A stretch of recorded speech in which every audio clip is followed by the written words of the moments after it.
Langford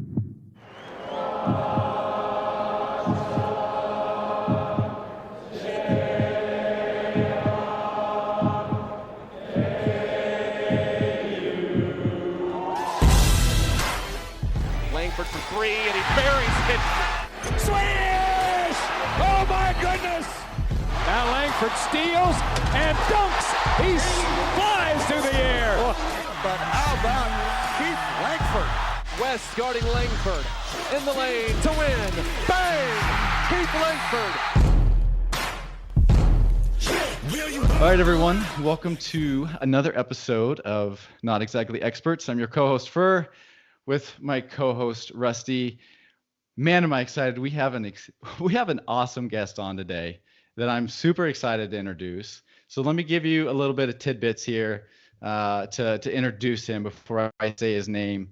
So he is a former player for the Kansas basketball. He helped KU and helped lead them to 2 Final Fours. He is number 8 all-time career scorer at KU with a little over 1,800 points. And he's the guy who will either bury a jumper in your face or thrash the lane and posterize you with a baseline 2-hand jam if you choose to close him out too hard. Keith freaking Langford. Welcome to the show. Hey, thank you so much, man. I'm glad we finally were able to find time and link up and do this thing. Rusty and I are stoked. We're so excited to have you on. So we appreciate you taking the time out of your busy schedule to come on and talk with us. No, this is great, man. I always I came across a video the other day on social media. This a guy was in the Fieldhouse, and I was like, man, I can't believe that I actually played in there. So like a lot of times, when I hit those nostalgic moments and stuff like that, like there's no one ever around to talk KU basketball. So it's kind of cool that, within the last couple of days, I've been like, looking up stuff and looking at old pictures and everything. And now the opportunity to do this. So it's kind of the perfect timing. It's definitely a magical place. I can't imagine what it's like to play there. Yeah. Oh man. It's even like when as a player, like, I can just remember as a freshman being like, extremely intimidated and like the worst butterflies I've ever had in my life, like almost being sick, like literally sick. Like I don't want to go out there because this is too overwhelming. But I mean, it's just, and then there's just a moment where all the energy it turns into something else. And so, for me, it turned into something else, and I always fed off of it, man. So you talked about obviously being a freshman, right? And all the nerves and everything. Talk more about that. So obviously your freshman year there, there's a couple guys that are a little bit older than you that are a pretty big deal at the time, right? Being Kirk Heinrich and Nick Collison. What was it like, having them as upperclassmen, with you and your team as freshman class? So one thing I think a lot of people don't understand is like when I came in as a freshman, I really wasn't supposed to be there. And I know a lot of guys say that, or like, I came from, bad beginnings, or, I wasn't highly recruited or anything like that. Not really like that. I mean, like the guys in front of me, like for me to be at Kansas, I remember these names. I'll remember these names for the rest of my life. Is Deshaun Stevenson enters the draft, goes to the NBA. Chuck Hayes, Allen Anderson, Josh Childress, and Daniel Ewing all told KU no before KU ended up offering me a scholarship. So at the time, I was committed to go to Ole Miss, and went to Nike camp, had a good Nike camp, and once all of those guys were crossed off the list, I got a call from Neil Doherty, may he rest in peace. Neil Doherty, and from there, Neil, Coach D sold me on, being able to come there, and there's a real opportunity for you if you decide, and this and that. And so finally, Coach Williams comes in and he says, all right, I do think you're a talented player, but I won't recruit you as long as you're verbally committed anywhere. So I mean, obviously the next phone call I made was to Mississippi to tell those guys I wasn't coming, and open up my recruitment again. Fast forward, I commit to KU, get on campus, and it's funny because my initial thought, going into KU, and me not knowing a lot about, big time college basketball or like the guys there. I should say. My first opinion when I knew Kirk Heinrich and Jeff Boshi, my first, walking in the HVAC and getting ready for pickup was like, oh, I'm gonna kill these white boys. Yeah. Like, oh man, like I'm good. I'm good. I'm gonna play. Like, where I'm from, all of the white guys, when they come in, everybody's just screaming shooter. Like that's it. Like that's the token shooter on the team. But trust me, I learned very, very, very quickly that these weren't your average white guys. So I mean, they let it be known quick, man. So I had nothing but respect for them from after the first initial runs in HVAC back then. So who was the biggest surprise to you in terms of talent? Like, So I mean, okay, like I'm saying I'll say Drew Gooden, but the thing about Drew was that, okay, like at that time up until that point, like I hadn't really played like super elite high level, basketball per se. Like, I was a good player, but like where I was from, like, Fort Worth, Texas, like your postmen are all, 5'11" or 6'1" football players, like nobody's it's not like it is now, like every other guy 6'11" and he's, a potential McDonald's All-American. Like my team, like I want to say maybe I was like the tallest guy or the second tallest guy or something like that, coming off my varsity team. So I can remember being in HVAC during the summer and me and Drew playing one-on-one one day, and Drew's thing was always like he had this thing that he was a three man. Like anybody who would listen to him, like Drew was a three, and so he would force me to play one-on-one with him. And so I can remember seeing Drew 6'10", fluid athlete. I mean, can do everything on the court, and I just can remember calling back home to my friends like, hey man, we got this guy, man. I don't know who this dude is. His name Drew Gooden, man, but it's unreal. Like he's crazy, and like I thought he was like the greatest thing I had ever seen up until that time. And that, that's June of 2001, like my freshman year. So it was like, I mean, just initially, like I just was shocked that somebody that tall was that fluid an athlete and could do so many things on the floor. so as a freshman, I mean, you found your way onto the court pretty quickly in terms of playing time, both your underclassmen years, freshman and sophomore. Do you have anyone that you can kind of credit to, or how did that work in terms of you being so young, but having such a big role on the team? Right. Well, I think one thing that I was always a go-to guy. So in high school, and so like um always was aggressive and played, and I think the one thing that I tapped into early on was that man, these guys like Kirk, Nick, Drew, Bosch, all those guys, like I was like, oh man, like I understood that they were all better than me, but at the same time, I was like, with those guys grabbing so much attention, the game was just made easier for me. So now, like, instead of having the first best defender, now I have the third, fourth, or fifth. Instead of being, you know, the main focal point of the scouting report, now I'm like, okay, they also have I was just another guy. So I grasped that concept early on, and it was like, yo, I'm gonna use this to my advantage. And in my mind, I kind of just focused on, you know, the game being easier for me because I'm not the focal point. I think, and like I was saying before, some guys need to be made better by the best players. Like for me, I just took advantage of the game being easier because of how good our team was. So, you had kind of an interesting situation or scenario that Yeah. not a lot of people get to experience in the terms of halfway through your career, you're after your sophomore season, Roy leaves. Roy goes back to his alma mater back home. And then obviously then Bill Self comes in. Walk us kind of through that whole process.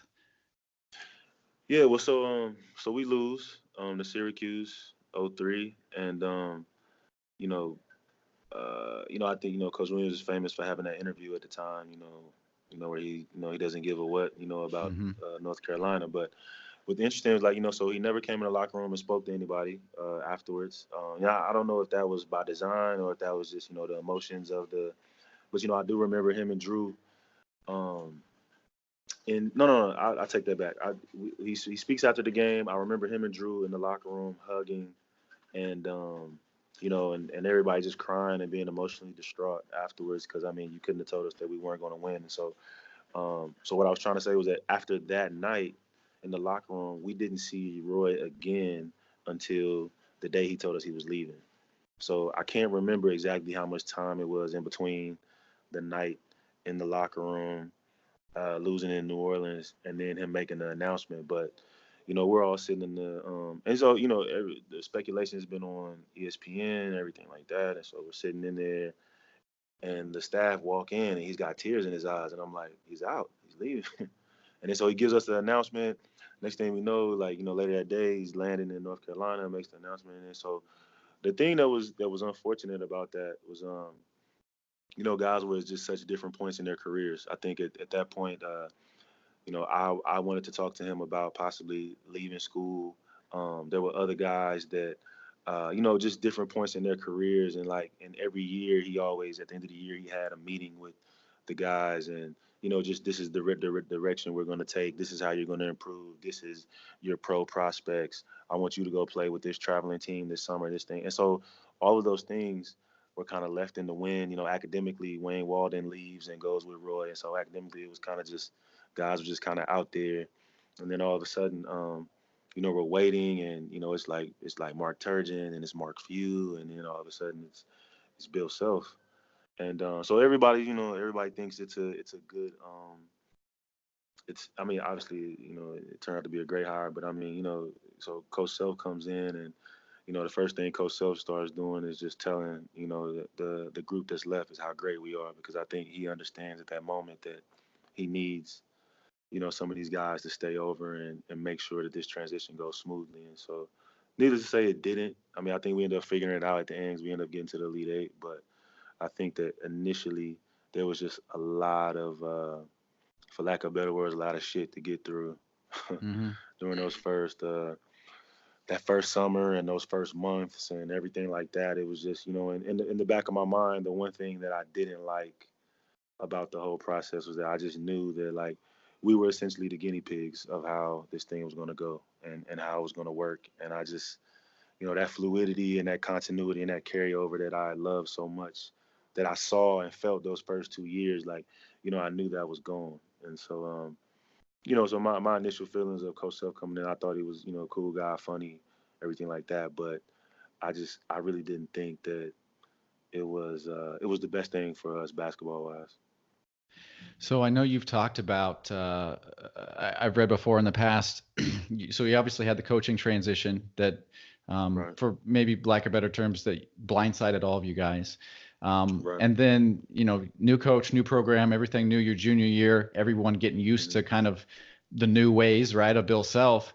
And Right. then your Right. senior year, you're battling injuries. I mean, Yeah, man. kind of Yeah. walk us through, some of the adversity you had to overcome. And I don't know if most Right. people know, the whole story of it started with an ankle sprain, against the game Yeah. against Mizzou, and it Right. it it Right. ballooned to Right. much more beyond that. Well, the injuries actually started long before that. So really the first we were playing Oklahoma. We were playing Oklahoma in the Fieldhouse. It was my junior year. Late January, early February, if I remember correctly. And we were winning the game, and we were pulling away at the end. And I asked to come out of the game because my knee was kind of hurting and it was kind of bothering me. And coach told me to stay in and keep pushing. And I think I caught one more alley oop dunk, and then I literally asked to come out. And then so anyway, we end up. I kept telling him, my knee's bothering me, it's hurting. And I was telling Bill Cowgill, the trainer now, I was like, man, something just it doesn't feel right. Um, I'm feeling this pain in my kneecap. Every time I get to a certain angle, my knee kind of gives out. And so, at that time, I was one of those guys that sometimes I milk something a little bit here or there, or I had a little hypochondriac in me sometimes, and especially because those practices were tough as hell. So I would try to finesse my way out sometimes. But so guys were kind of treating it like that at first, and then finally I was complaining so much we ended up getting an MRI. And so I remember sitting in Scott Ward, the academic advisor at the time, sitting in his office and from getting the phone call from the doctor and Bill, the trainer, and they were like, "Keith, you need microfracture surgery." I was like, what? What the hell is that? And then so come to find out, like, it's like, hey, like, you need microfracture surgery, you're gonna be out 4 to 6 months. And so this is like, heading into, the end of my junior year. And so, the thing was like, all right, well, do I play or do I just stop right now and have surgery? And so it was kind of like, everybody just kind of like, we talked and everybody decided the best thing to do was to just play through it and play through it and then get the surgery after the season. So I'm giving that backstory because what I started to do during that time was I wasn't practicing, but maybe once or twice a week, but I was getting Toradol injections, um, you know, before every game, just to take the edge off of the pain for the knee. Right. And then so I'm getting Toradol injections, every game, every game, every game, before every game. And it became like a running joke. It was like we started calling it like the booty juice. Like, you get the shot in your ass. And so like, but at that time, to be 21 years old and like getting a pain killing injection that, like it was like, yo, I felt amazing. Like, I was flying on the court and things like that. And so I did that. And then so once at the end of my junior year, the day after we lost to Texas Tech, like that same weekend, I ended up having a microfracture surgery. And then we were going to Canada that summer, so I came back and my knees were still bothering. My knee was still bothering me. Um, and then so they were like, the same thing that was happening in the right one now it's happening in the left one.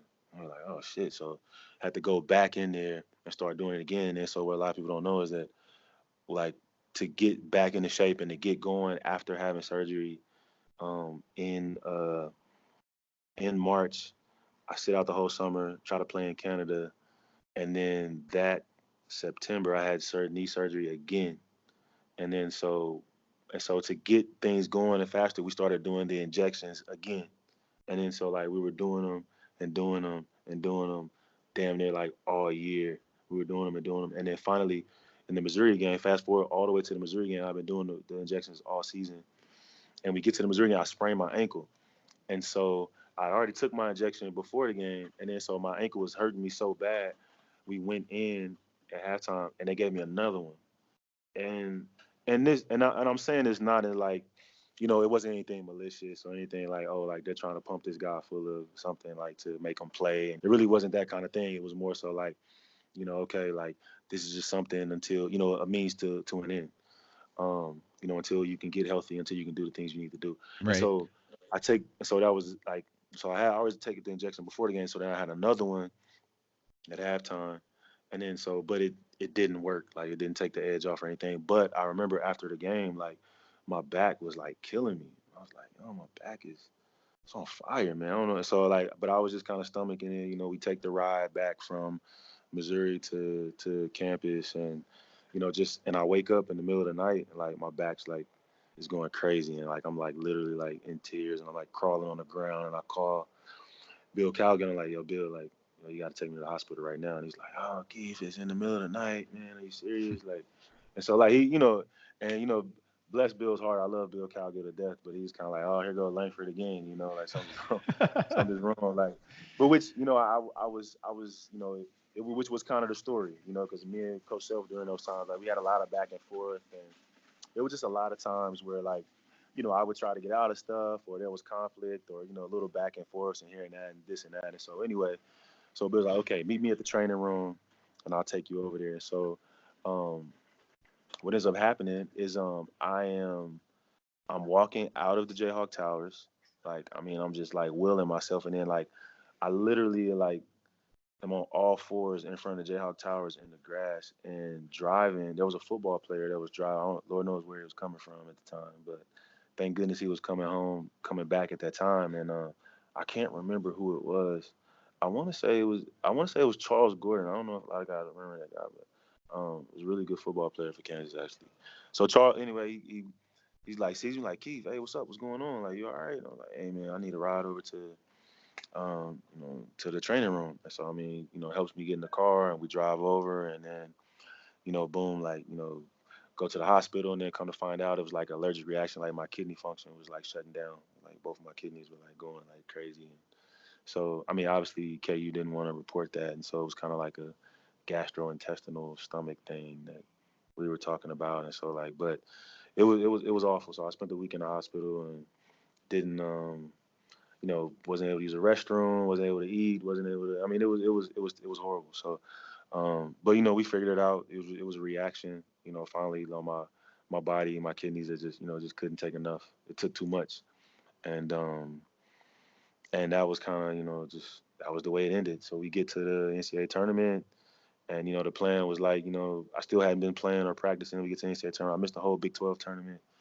Get to the NCAA tournament. The plan is not to start against Bucknell and just wait, until the second weekend of the tournament, So I'm sitting there, and I don't know, a lot of people maybe don't remember this. Mike Lee starts the game, and I'm sitting there, and like as the first half's going on, it's like, yo, this is kind of tight, man. Like we might, like nobody's thinking we're gonna lose, but it's like, yo, this is kind of tight. Like what's going on? And so I can remember at one point, Coach Self kind of looks down and like,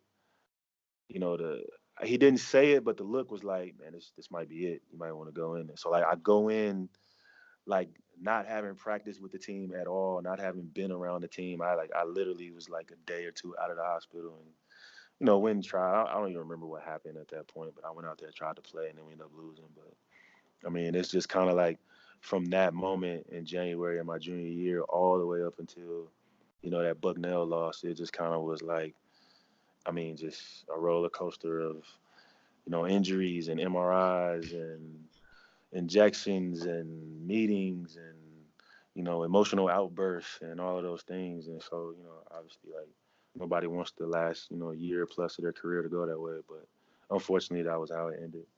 So on a lighter note, because obviously we know the first round the first round loss to Bucknell was no fun, I'm sure, and obviously all the injuries and adversity you had your senior year. Right. And a similar topic to the Bucknell loss. Okay. Your freshman, I think it's your freshman and sophomore years. What's the deal with we're freaking loaded, right? We have yourself and Collison, and Heinrich and Right. Aaron Miles and just the crew.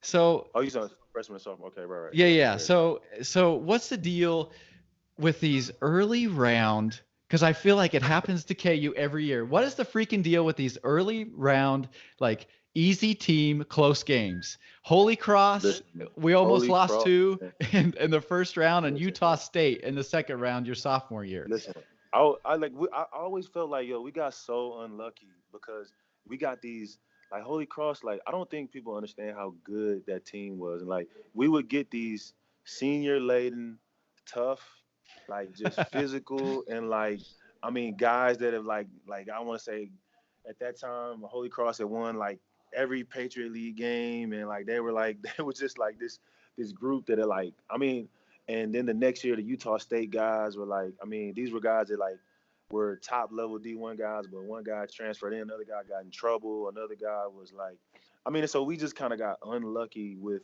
those first round teams because those guys were really good. And like some of those guys were guys I ended up even seeing in Europe that like carved out really good niches for themselves. And like, I mean, the guys were just tough. And I think people underestimate, the seeding at that time was misleading, but those were some damn good teams and damn good players. And like, I remember literally as a freshman sitting there being like, I was scared. I was like, oh man, we're about to lose. Like, we are. Because the longer they hang on, right, the more confidence that team gets, and then it's like, holy crap! Like, are we going to be able to pull this out? And then the one thing I don't think people can grasp on TV is that like when you're the number one seed and like the other, like I think like the Stanford fans are in there and the Kentucky fans, so they all start cheering against you, and they're cheering for Holy Cross, and so like it becomes a home game for the underdog team. Like a lot of people don't understand that because the Stanford obviously doesn't want to play KU in the second round. So they're like, everybody's going crazy at every little thing they do. And then those guys start playing tougher and harder. And it's just like, yo, like, please don't lose. People just don't understand how thin that line really is, And so like, that's why like the tournament is so great because the guys who make it through, man, you have to respect the fact that they can win 6 in a row like that. The casual fan thinks, though, that, like, Kansas is never prepared. Like, that's, like, the running joke is that we're always not prepared. It could not be further from the truth. Listen, yeah. In the 116, Coach Williams was like, look, they can beat you. Like that's, like, really, like, you need to respect these guys because, they're going to like, I mean, it's one of those things where it's like people really don't respect how thin that line is, like, and especially during tournament time, because you have to throw in, the mental aspect of things as well. You get everybody's best shot when you're KU. Everybody's nothing to lose, nothing Yep. to lose at all. So it's like, I mean, those times, that's what makes it so exciting at the same time. But like you said, like getting people's best shot, like it really, like, psychologically for you, it takes you to another level as well. So if you're able to dig as deep as the guys giving you your best shot, like most of the time, that's why, those top teams come out on top. So on the topic of getting everyone's best shot, Mm-hmm. your junior year, I think Oklahoma maybe wins the conference title. Oklahoma Either State, yeah, Oklahoma State wins the conference right, title. You obviously right, get it back your guys' senior year, which right. is part of the 14-year streak that Exactly, that just ended last exactly, year. Walk us exactly. through from your perspective and knowing like how tough each team is, especially in conference play where you see everybody twice a year. Right, There's tape. They know your tendencies. Explain right. to us like how impressive a 14-year streak is in Big 12. I mean, first of all, it's beyond impressive. Like, I don't even think impressive begins to describe like the degree of difficulty, like, and it's just like people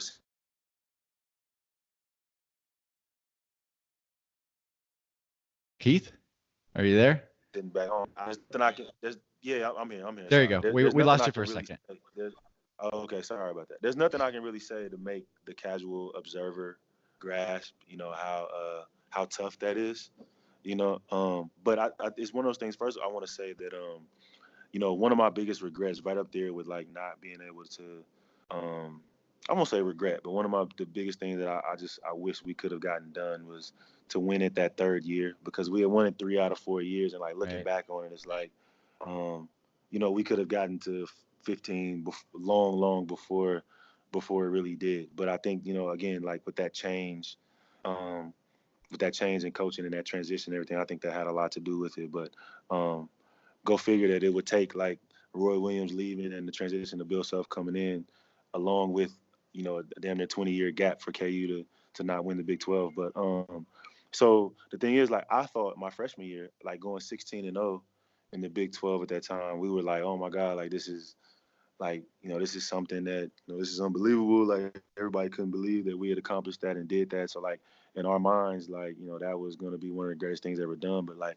for this streak to start, like the level of focus and concentration, especially when you have a high turnover rate with some of the players coming in and getting them to understand how important this is, and understanding, like, I don't think the casual fan, or even like, a fan who pays attention all the time, I don't think they understand like how much these other schools and these administrators and these coaches and the staffs, how much they recruit and prepare to beat Kansas and to win the Big 12, and they put resources into this thing, and you have so much working against you.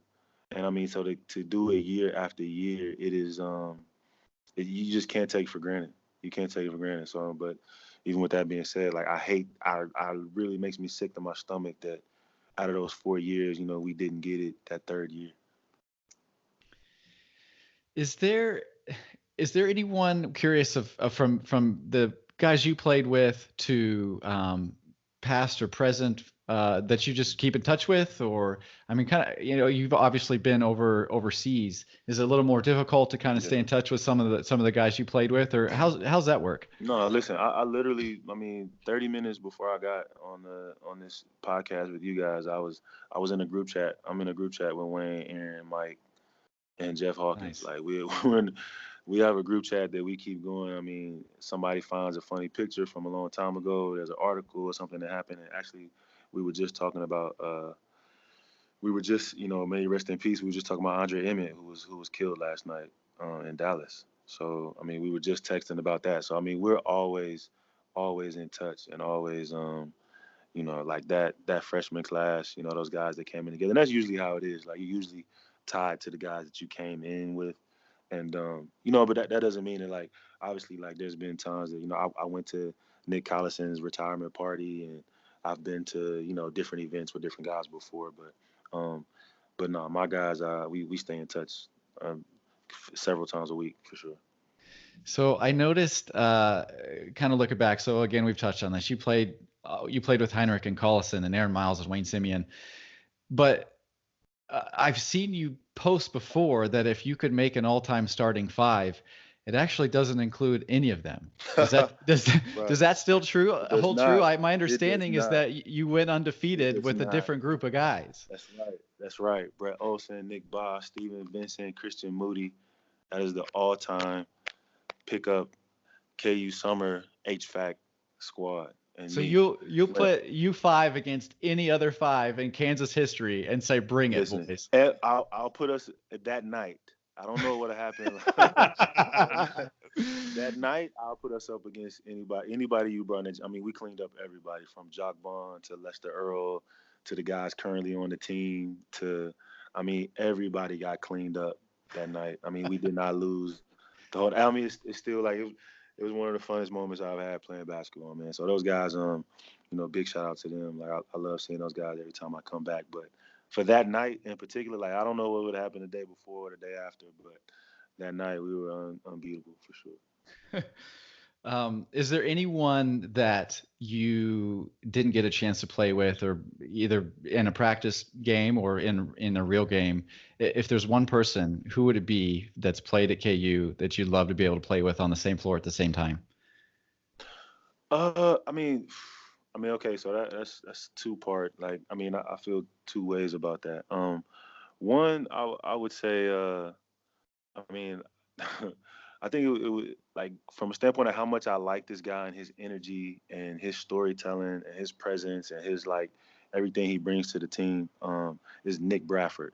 I think, like, he's one of the lost players in KU history, but, I mean, Nicky B is like, if you ask any guy, past, present, future, whatever, about Nick Bradford, I mean, they will give you so much love. I mean, and great stories about him. So, like, he's a guy that I would have loved to, like, go on to war with, a battle with, not because he would have, scored 100 points or grabbed how many rebounds or did whatever, but, I mean, his toughness and his overall, like, energy and leadership. Like, I would have loved to be in the trenches with that guy. And then as far, from a talent standpoint, I definitely, Will Chamberlain is, the fact that he went to Kansas, I was like, if I had to pick any player, like, not so much to play with him, but just to kind of stand there and understand how the hell he was getting like 50 and 60 points with Chuck Taylor's on. And being triple and quadruple teams, like, this guy, like, that's unreal. Like, it shouldn't even be allowed that guys can pass him on an all-time scoring list. It's not even fair. But, did you get a chance while you were at KU? Did you ever get a chance to meet him? I did not. He passed right before I got there. Right before, so okay. Like right before when he did the whole Rock Chalk J-Hawk speech and he came back and everything, like, he passed right before I got there. So a little known fact that we were researching and found is you've actually played for at least three Hall of Fame coaches that I'm aware. So Obviously Bill Self, Roy Williams, and most recently with I may butcher the team name, Panathinaikos. Panathinaikos, that's right. Panathinaikos was coached by Rick Pitino. Yes, Rick Pitino came over here and had no idea what was going on, but he made it work. And it was, it was cool. I think, for Rick, he was looking for, obviously after everything that happened, it was really one of the strangest things. Like, it's kind of, his name was just kind of floating around, and you go from like, there's no possible way he's coming here, man. No way. And then next thing you know, the guy's walking in the locker room, like, and it's like, yo, he's really freaking here. It's unbelievable. So yeah, having played for all three of those guys, it's unreal. As far as Hall of Fame goes, I've also played for David Blatt, the guy that coached Cleveland, the guy that got him to the finals and then got fired right before Tyronn Lue took over, and Sergio Scariolo, the Spanish, the head coach of the Spanish national team, who just won the FIBA World Championships and who was on staff with the Toronto Raptors when they won the finals this past year. So I mean, so 5 coaches in total that at some point, the last 2 they'll be in at some point for sure. Because I mean, over here, like they're extremely famous guys. So I've had my 6 degrees of separation are pretty sweet. Wow. So curious from obviously for the Kansas fans out there, with your unique experience with Bill and Roy, I have a few questions. Right. Okay. Yeah. Who had longer practices? Coach Self by far, longer and tougher. That was going to be my next question. So what made them so much tougher? I mean, what do you want? I mean, football pads, bubble on the rim, no baskets. I mean, just, literally, like if you want to fight, fight. If you want to, bite people's ears off, bite them off. Like it didn't matter, man. It was just full on Intense. contact sport, man. It was tough, man. And his thing was like, it was so like it's just really for you to get out of your own way. I mean, mentally and just just be as tough as you possibly could and just let yourself go. But I mean, I just think, man, the 180 from Roy to Bill, like in that year, like it was because we knew so different. I think that was the tough part. It wasn't like we came from high school and started learning it that way. Like we had just for a couple years we had just had so many different tendencies and everything, and then it just kind of it just totally jumped. It was a shock, man. It was a tough difference. It was tough to begin. And you hear I assume his boot camps are absolutely brutal. You hear nothing but the worst about his boot camps. Walk us just quick through like his boot camps that he has before the season. I mean, I never thought it was humanly possible to run, 30 suicides and 2022s in one setting. I know, like who can do that, right? Like, I mean, when he said that, I'm like, okay, he's joking. And I think, and to do that, waking up at 5 a.m., it's like the day of the day you're running is not the worst. Is the day before because it's coming and you have to wake up at 4:30. So it's like you can't eat, you can't even like classes. Like I don't care about class. I don't care about anything. I know that in like the next 10, 12 hours, it's gonna be one of the worst days of my life. So who between Roy and Bill, who has the better halftime speeches? I think like so Roy's one of those guys where, man, like he'll cry on you. So it's like emotionally he'll pull on those emotional strings and he'll give you goosebumps and he's I mean it's like if you're standing there on the front lines at at Gettysburg or something, it's like it's one of those type things and it's emotional. It's like at a Disney movie or something like that. But with Bill, it's kind of like if you don't kill them, I'll kill you. So I mean, it's kind of like kill or be killed. So. I mean, so yeah. So I mean, both very effective. Definitely at work. But I mean, it's just one of those things. And I think that I mean, the one thing that I can appreciate now, looking back on it, is Coach Self's. I mean, his blunt honesty and shoot from the hip ways. I mean, it's looking back on it, man, it's one of the best things I went through. So we had two extremes there. We had death threats and we had tear jerkers. Which of the two which of the two are funnier? Oh, I mean, they both have their funny moments because I mean, there's always one guy in the locker room that can emulate it to a T. I mean, for us, Mike Lee was that guy. I mean, Mike Lee he had a whole locker room in stitches, man. For both of those guys, I mean, he could do. I mean, so even just thinking about it now, like it's so hilarious. But I mean, the funny moments on both of those are the classic. And then last, who has the strangest game day ritual of the two coaches, and what is it? So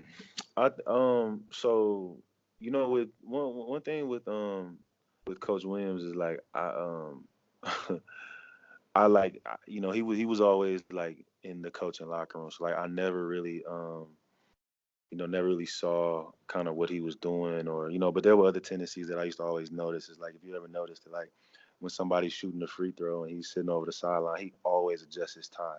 Like he adjusts that tie, he makes sure it's straight, and he sits down. He does it the same way with the same hand every time. And I don't think anybody ever really has pointed that out or notices it. Like he gives you the 2 hard claps or the 3 hard claps, and then he goes to that tie and like runs it all the way down to the bottom. And Coach Self was and I can remember with Coach Self, you know, like we all had to go out on the court, right? Like before and do like pregame stuff and workouts and stuff like that.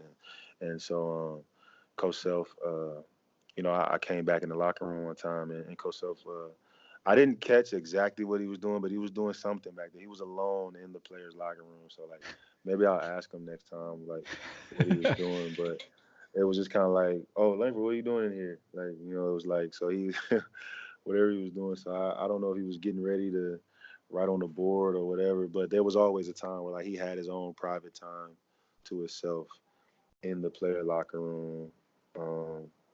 You know, so I don't know if he was like lighting sage in there or what, but I mean, it was just kind of one of those things where he just had to, like, we had to be out of there and he was in there by himself. Mm-hmm. Cool. I think one thing I've noticed, and you might know more on this, Keith, but Bill seems to know exactly what to say to the media to get his guys or challenge them, I would say. Like, how many times has he gone to the media and said, oh, we're soft, we can't guard anybody? Like, those totally. Things that you wouldn't necessarily want to say to somebody, but he does it. Oh, listen, anything that Coach Self has said, and that's one thing I can say about both of those guys. Like, anything that I would say Coach Williams was probably a little more buttoned up when it came to media and like what he said in the court in the locker room versus you know, to the media. But Coach Self, like whatever he's saying in the media, he's saying exactly to that guy's face and then some. Totally. So like Coach Self is all around, no holds barred, and you know, you can't be a thin-skinned guy and play for him. Coach Williams, yeah, you know, a little bit more, you know, because you know it's a little more, maybe coddling is the wrong word, but it's a little more like molding and helpful and like more of a nurturing environment than Coach Self is more so like, you know, if you can't take the heat, get out of the kitchen type thing. But it, you know, they both work, but it's just a matter of, you know, you really have to know what you're getting yourself into as a player. For sure. So I've got and I'm you may be on board with me here, Keith. I have a bone to pick with the University of Kansas. I'm going through, I'm looking, you know, at the home games. I look up at the rafters, and there's a last name that I think is missing. Wow. Yeah. When are we gonna get your jersey retired? You know, it's interesting because I've actually talked to Coach Self about that, and not that I like went to him and, you know, politicked for it to be up there, but he was saying that you know, it's definitely something that he's going to bring up and that he has in his plans. So you know, and I told him I appreciated that, but I told him if he does it, I don't want it out of a sympathy thing. I want it, you know, because, you know, I feel like I've had a good enough career for it to be up there. And so, I mean, you know, I don't want to be disrespectful to any former players or anything like that, but there's some guys that criteria based, they're going to have their jerseys retired, and I know for a fact that they didn't have a better career than I did. So it's just not right. So, I mean, I don't know. Like at one point in time, Roy, you know, kind of adjusted the criteria to let some, you know, so guys could get in. So, I mean, you know, and I honestly, I told Coach Self, you know, that, you know, I was on the All Final Four team in 2003. I know, you know, most outstanding player, you know, gets the award too, but like being on the All Final Four team, like, I mean, maybe that's something you could slide across the table and say, hey, look, you know, the guy wasn't first team All-American, but, you know, he was this, or he did that, or he finished here, you know, whatever. So, I mean, I don't want to campaign for it in politics, but I definitely think for some of the guys that are set to go in, and I don't want to name call to be disrespectful or anything like that, but for some of the guys that are going to go in criteria based, like it would be, I'd be a bit upset. Pissed. Yeah, well, for the fans listening, let me just ramble off a few stats here. So I mentioned at the start of the podcast, you're 8th all time in all of KU history in terms of total points. You shot nearly 50% from the field. You averaged over 4 rebounds a game, over 2 assists per game, almost basically 1 steal per game. It seems like it's pretty convincing, at least to Rusty and I, we're pushing for it here for you. We'll campaign for you. No, I appreciate it. You know, and that's the thing, you know. And like I said, but you know, one of the things that, you know, when you don't make an All-American team, or like I want to say I was All Big 12 second team a few times or a couple times, and then like, you know, you get, you know, some different, like, you know, when you just don't, like, it's kind of like you accomplish some really good things, but at the same time you fall just outside of the black and white criteria of it. So it's kind of like, you know, man, like I can remember after my sophomore year, Coach Williams was leaving. Coach Williams came back to the awards banquet, and so we're at the awards banquet, and like I had a great sophomore year, like you know, really kind of came into my own during that season. I remember Nick Collison being up there, and he took the time out of one of his awards, and he's like, hey, look, Keith, you know, didn't get anything, but I just need to let everybody know, like, Keith is so real. Like, he is so good. Like, I just want to take the time and make sure everybody understands that. And that's, you know, for me, you know, especially, you know, using hindsight, looking back on at this time in my career, it's like, you know, the moments like that and having the respect of my peers and my teammates and guys I played against like that, that really means a lot, you know, at the same. And so if the jersey never does go up, you know, I know that, you know, the guys I went to battle with, you know, they all have that respect and look at me in that way. Yeah. No, absolutely. And the other thing to note too is there's the intangibles too that aren't on the stat sheet, right? The fact that Right. I mean, you after your sophomore year, I'm guessing you had NBA scouts coming to you. You had a coaching change, which maybe Yeah. made it more appealing for you to potentially leave. I don't know, but you stuck with it. You stayed through all 4 years. And your loyalty to KU shows. And I think that's something that, especially in today's game, you don't hardly see anymore. Someone of your talent Oh sticking man. it out for Yeah. 4 years. Yeah. Well, you know, especially at that time, I don't think like, you know, guys were really, you know, they weren't on the train to hurry up and leave. But I'll give you a quick story about that as well. Like after my sophomore year, like I remember in New Orleans, I remember talking like some agents like calling the hotel and different stuff like that and telling, hey Keith, like a lot of people saying like, you know, you'll be somewhere in the mid late 20s if you come out this year and blah blah blah. Like let's talk after the Final Four and blah blah blah. Like, okay, like these guys are literally getting like calling the hotel room. Like me and Aaron Miles were roommates during that time on the road.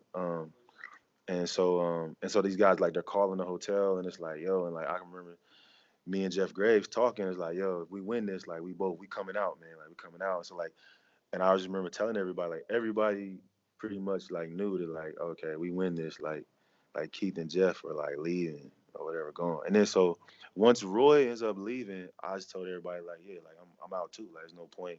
I'm not staying here. Like you know I'm going. And I can remember Aaron pulling me aside during that time. He was like Keith, look.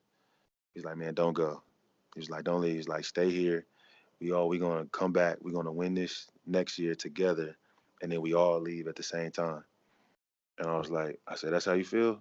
And he was like, yeah, man. He's like, listen, just give it one more year. We all gonna do it together, no matter what. And I was like, okay, all right, fine. I'm with that. Like that sounds like a plan to me. And then so obviously, you know, like I said, January of that year, you know, the knee problems start, and you know everything just kind of fell apart from there. So you know, but it's you know we did have that pact, and we did have those conversations about you know school and leaving and who's going to do what and this and that. So that was kind of how that whole thing transpired. That's cool. Interesting. That's cool to Because hear. I would say a lot of Yeah. people would think that a lot of those conversations are just about me, and I'm gonna do what's best for me Oh and leave no. and all that. Oh no. Oh no. Never like that. That conversation, that was a real conversation. That thing happened, and Cool. you know, I mean, I looked him in the eyes. I told him, yeah, and I never answered the phone again, like for any agents or anybody, anything. I never even considered it after that conversation. So for me, I was coming back, and we were all gonna go together. So I mean, but you know, it's and I have no regrets whatsoever at all because it's just one of those things that like, you know, I feel like where I am, I'm supposed to be where I am now. So I don't, and who knows? I mean, hell, there's no telling if what those agents were saying was true anyway at that time. Who knows? it seems to have all worked out well. You've been absolutely crushing it over in Europe. Yes, yes, MVP yes, awards, yes. scoring awards, everything. Right, right, right, So right, I'm right. curious, so you talked a little bit ago about you going to Nick Collison's retirement party. Nick Yes. Collison is only a couple years older than you here, and this was a while back. So Yeah. I get on Twitter and I see a clip from you back in April, uh, Okay. literally April of this year, running down the court, two-hand jam, looks just like the Keith Yeah. Langford from 2002. What the heck are you doing Right. to stay so young?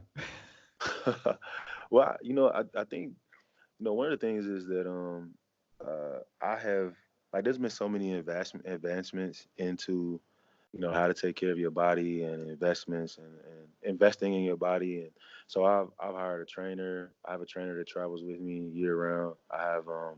I've like the first time that it came out that Kobe Bryant was doing those injections in Germany and those things like that, and I was thinking, okay, I know Kobe's doing it, but why can't I do it, or why can't another athlete do it? So after doing some research and making some phone calls, I started doing those. I've been doing those for about 7, 8 years. Um, I and I just I've taken care of myself.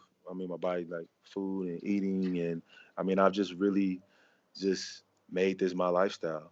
I've bought completely into it because at the time when I've literally after six knee surgeries now, to still be at my age and playing, and at the level that I'm at, like it just, the level of commitment that I really shown to this thing, like, it's second to none in the world. Now I don't care if you're in the NBA or if you're a football, soccer player, whatever, it doesn't matter. Like, I can sit there and stand in the room with anyone and say that, I've given just as much to my craft and what I do as you have. So, and that's just how I approach it. And I've learned that. And luckily, and I say luck because luck's involved with it as well. I was able to get in the room and around some people that taught me some things on how to take care of, when your knees are hurting, it's not necessarily putting ice on your knees. It's because your hips aren't aligned, or you have issues with your back, or your hamstrings are tight because of this or that. So like learning my body and understanding those things, it's just been, it's consumed me. Sure. I got a couple questions, Keith, kind of wrap things up a little bit, but I'm just curious, like you go overseas and you obviously play professionally there. What was that like still relatively young when you go to do that? Like just, you probably, obviously your whole life was in the US and then you just ship over Right. there. What Yes. was that Yes. like? It's what anybody would think. Obviously, I didn't know much about Europe at all. Except from some stuff you read in some textbooks and see on TV. And, I really, and to be honest with you, from some of the guys at KU that had played overseas, Billy Thomas and Steve Woodbury, some of those guys, they had horror stories about it. It was Mhm. terrible. Like, oh man, this team and they didn't have this and I didn't get paid and blah, blah, blah. And I can remember one of the first agents I had when I came out of school, he was telling me about a player that he had overseas, and I was like, "Oh, well, can you tell me about that, just in case I don't make the NBA?" And the guy's like, don't worry about overseas because you're going to the NBA, blah blah blah." And he was like, "I was like, well, tell me." And he's like, "Yeah, I have a guy over there. He's making like 70,000. It's not, it's all right." And so I was sitting there, I was thinking in my mind, I was like, 70,000. That sounds like sounds like good money to me. Like I'll go over there and make that. I don't care. Like so, knowing my background and where I came from. So anyway, like coming over here, it was one of those things where I was one of those guys that um, I still had one foot in the States. Like, I was always keeping up with the NBA, or, man, did this guy get hurt, or where am I going for summer league, or how can I do this, or this free agent camp, or this and that, blah, blah, blah. And I met a guy here, and he was my mentor, and he just kind of started, teaching me about trying to, focus on where I am and being as good as I can be and stuff like that. And so once I started to learn that, I started to buy in. And then I had a really good agent, and the agent told me, "Hey, look, if you come to Europe, hey, if you get to go back to the States, great. But, at least, this quarter or this piece of your life, like you will be able to say that, you were extremely cultured and you was able to travel the world and have some of the great best experiences." And I bought into that. And so once I bought into that and I started, when I was in Italy, I started trying to learn Italian. And when I was in Russia, I I went to the Kremlin and I wanted to learn some Russian words. And when I was in, so like I started just, buying into these different things, and the city opened up and getting to know teammates, and, I really was like, hey man, I can carve out a lifestyle and a niche here. And, I had to get outside of my comfort zone, which a lot of guys don't do. So I just really decided to take care of myself and treat this. I'm gonna treat myself like Kobe treats himself, but I'm just here. And so once I bought into that concept, and like, there was some rough nights, there was some rough months, but I fought through, and I just had a great support system and a great team. You know, right, when I say team, wife, agent, family, stuff like that. Like, I don't have this huge conglomerate or nothing like that, but I mean, I had a lot of people in my corner that were always, supportive. And do you stay there year round, like even off season? No. I live in Okay. Austin. I've been in Austin about Okay. almost 11 years now. We have a home like Lake Travis out in Austin. So I'm here 10 months out of the year. Like, I've done the math since I was 22. I've been coming over here, and I've spent more time as an adult male in Europe than I have in the United States. So Wow. yeah, it's crazy, right? So 10 months. So pretty much from August to June of every year I'm here. August to be like first week of June, like mid-August to early June, mid-June. So how many years we got left in you? I have decided that so when I can't be the player that I want to be anymore, then I'll walk away. But the main thing for me is I want to have, really given everything that I can. Like I want there to be a level of acceptance with finishing the game. Like, it's not about the money, I've made enough. It's not about the accolades at this point, but it's just like, for anything in life, I think that, like, once you get to that point, it's a finite thing. Like, you want to just be accepting of what's happening to you in the moment. And if I can get to that point where it's like, look, I don't want to wake up and, you know, go to the gym an hour and a half before and stay an hour after. I don't want to go get these injections in New York and Germany, and I don't want to take this time out. Like, once I get to the point where I don't want to do that and I don't want to play, then I'll stop. But if I keep wanting to all the way up until 40, 41, 42, I'm gonna keep playing. That's So I mean, awesome. it doesn't matter for me. So It's I really don't. clear that, I mean, you Yeah. love the game.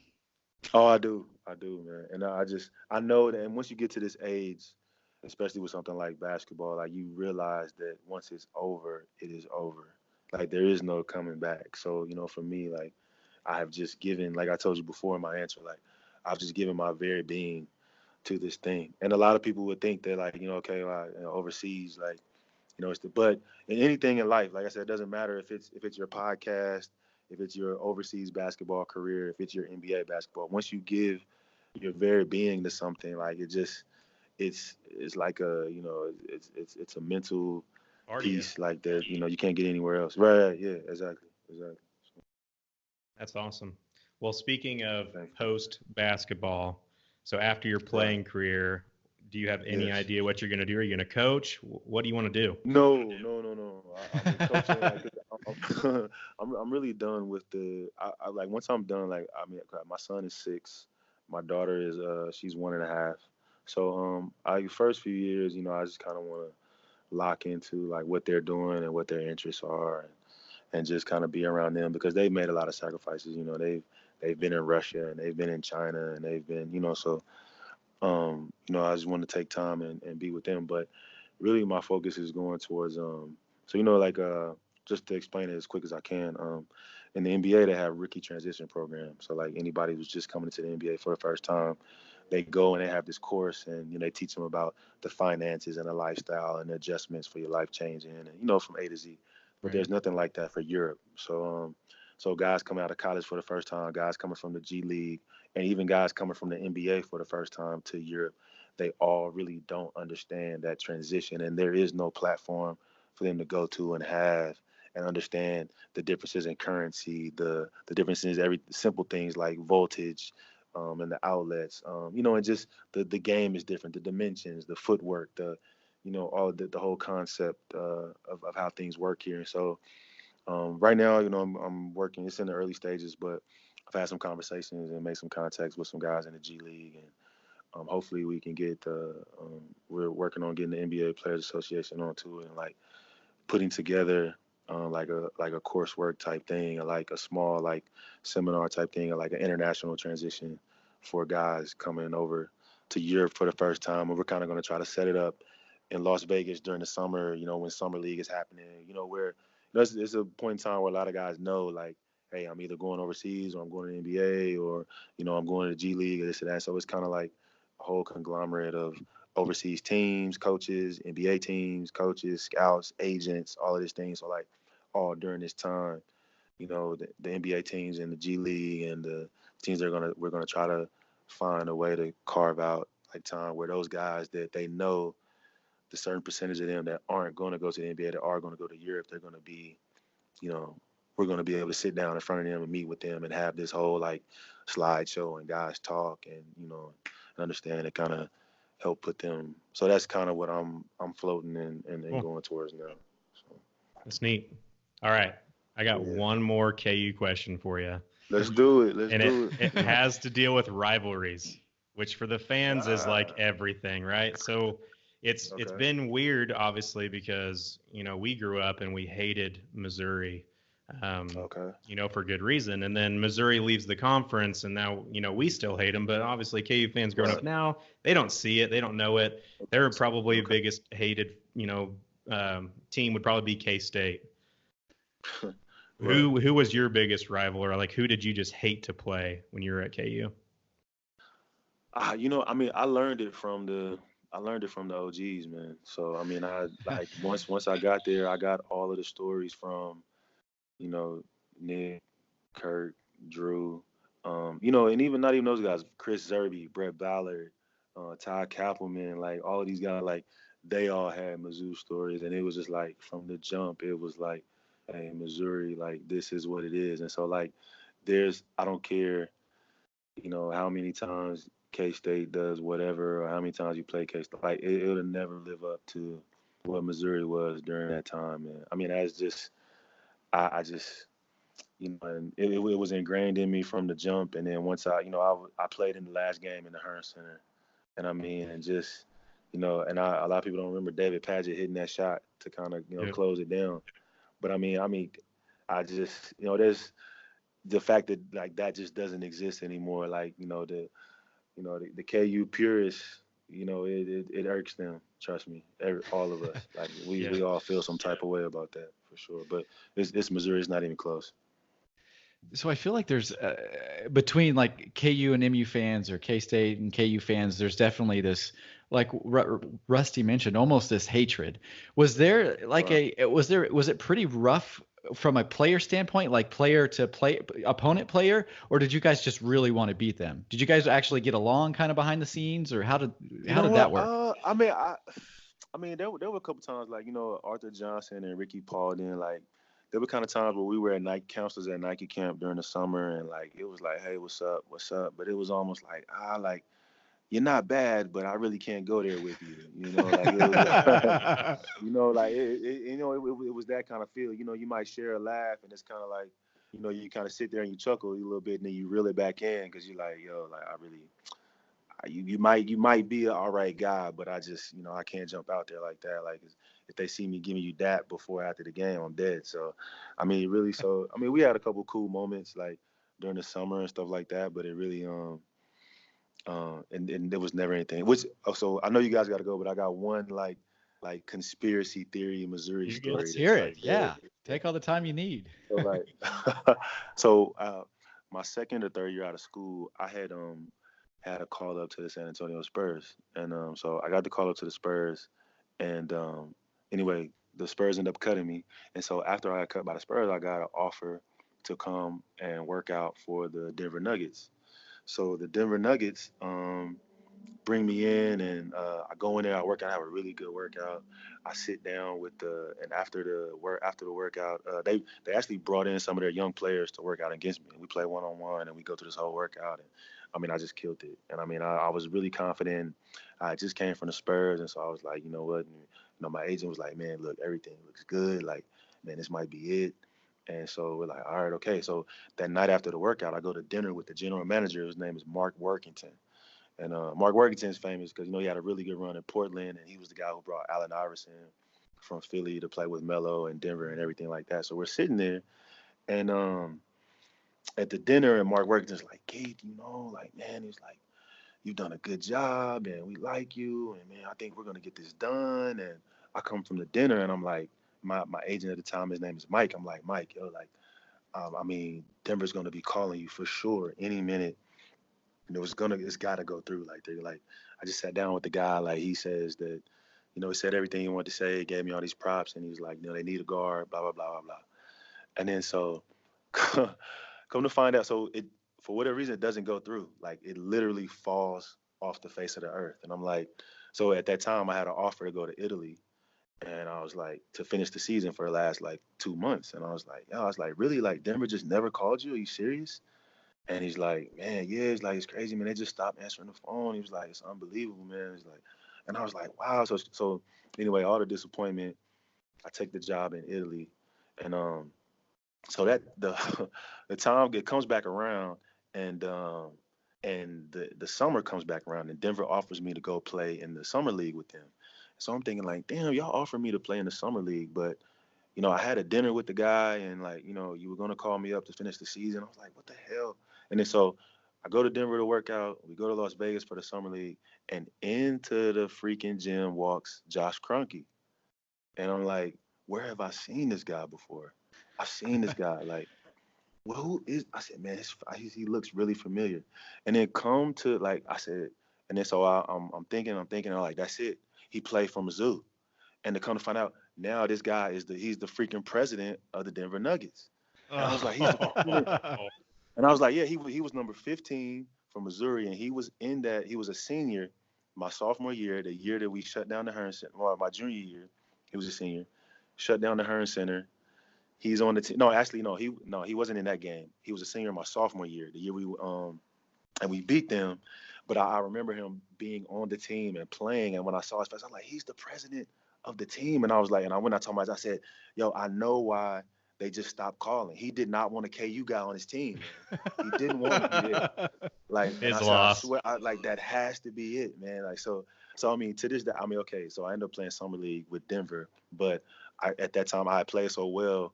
When I went to Italy those last 2 months, I got offered like a huge contract, and I said, I'm not running the rat race anymore. I'm just gonna go and take this money. At the time, I would think I was 24, turning 25, so I was like, I'm just gonna, go. But anyway, I like, to this day, I mean, I don't know that for a fact, but I was just like, yo, that it's too eerie that like everything was that close. And one night I'm at dinner with the general manager, and this thing's about to happen, and then, freaking Josh Kroenke's the president of, and we're like the same age. Like, is that doesn't even make sense. I'm sure when my name came across the desk, he was like, who else you got?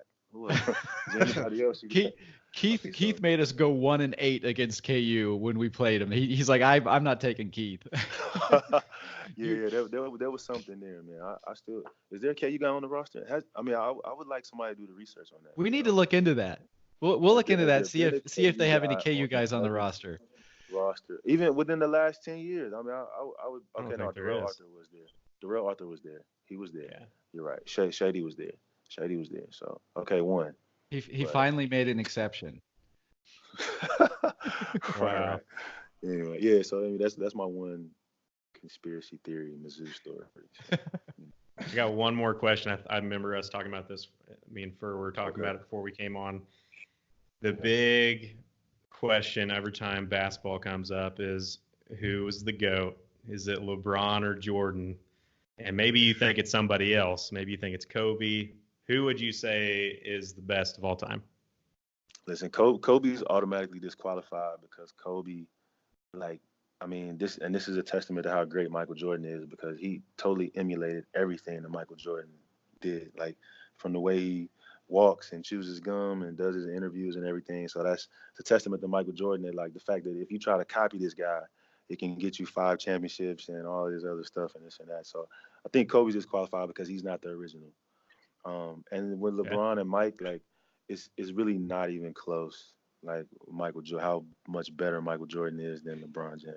Like, it's not. I mean, it's not close. Like, I don't even like having a debate with some of these younger guys on the team. They just don't know.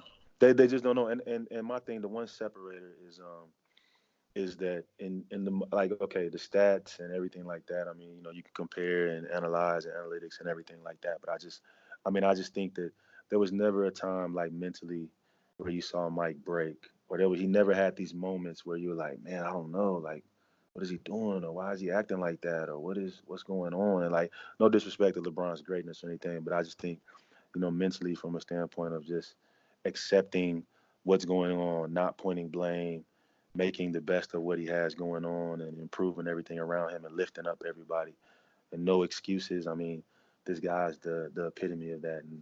And I think that one of the classic examples is, LeBron has 51 in the last finals he was in, and he's at the top of the key with 6-8 seconds left. And first of all, he passes the ball to George Hill, Lord knows why, with Steph Curry on him. And then secondly, when I could never see Michael Jordan, if J.R. Smith did that, I could never see Michael Jordan, like, with all this crazy body language and whining and complaining and doing all these different things. And Michael Jordan would have just went straight into the next moment and trying to finish and win this game. And not that Michael Jordan's a perfect player, had perfect games every night he stepped on the floor by any means, but I just think mentally the guy was in such a different place.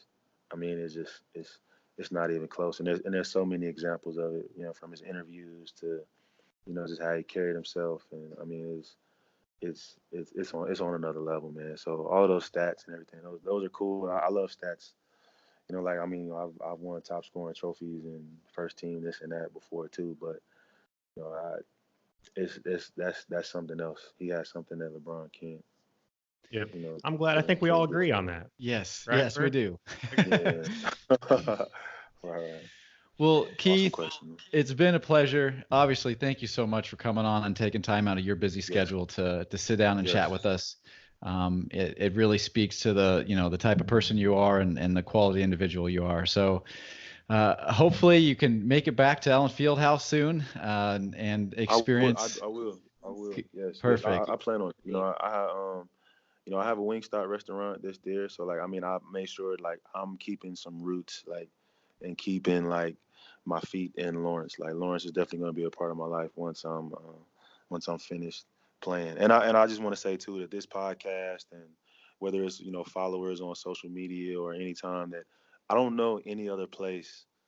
I mean, okay, maybe a Duke or a Kentucky, maybe, I'm not sure, but I don't know any other place, like, where your non-superstar Hall of Fame type NBA players can go back to a campus, a town, or something, and be recognized. And 20 years later, like, it's unreal. I stepped on campus, Awesome. recognized, appreciated, reached out to. This is unreal. This is, like, what's so incredible about Kansas and the basketball and the people that follow it. Like, I stepped on campus as a 17-year-old back in 2001, and literally I still get tweets, messages, and everything with people, like, it's almost 2020, man. And people with Keith Langford jerseys, or remembering certain games that I played in. Or this is Keith Langford. This is not.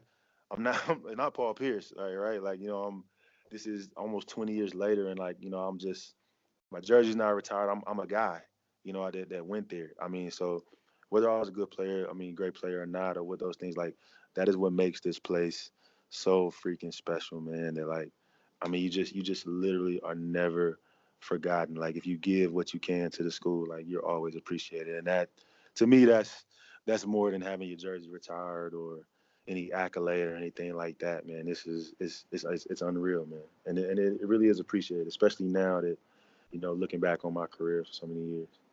Rock chalk. Yeah. Yeah, rock chalk, baby. That's right. That's right.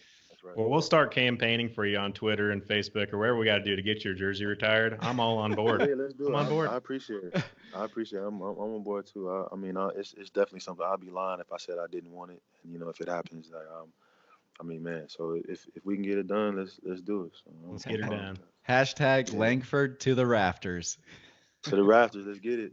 Yeah. Lefty to the rafters. Lefty to the rafters. Yeah. All right. Well, thank you everyone for tuning in, and thanks again to Keith. This is a wrap. We'll catch you next time on Not Exactly Experts. Langford against West. Langford into the lane for a hanger. Good! It's good! On the shot by Langford.